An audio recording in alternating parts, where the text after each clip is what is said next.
نماز کے بعد کے اذکار سیدنا ابن زبیر رضی اللہ تعالیٰ عنہ سے روایت ہے کہ رسول اللہ صلی اللہ علیہ وسلم ہر نماز کے بعد یہ دعا پڑھتے تھے، یہ دعا پڑھا کرتے تھے: لا الہ الا اللہ وحدہ لا شریک لہ لہ الملک ولہ الحمد وہو علی کل شیء قدیر، لا حول ولا قوة الا باللہ، لا الہ الا اللہ ولا نعبد الا ایاہ، لہ النعمۃ ولہ الفضل ولہ الثناء الحسن، لا الہ الا اللہ مخلصین لہ الدین ولو کرہ الکافرون۔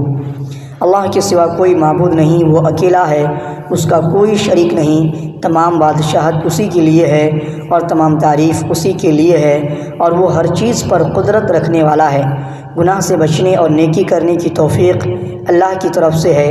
اللہ کے سوا کوئی معبود نہیں ہے اور ہم کسی کی عبادت نہیں کرتے سوائے اس کے۔ تمام نعمتیں اور تمام فضل اسی کی طرف سے ہے اور تمام بہترین تعریف اسی کے لیے ہے۔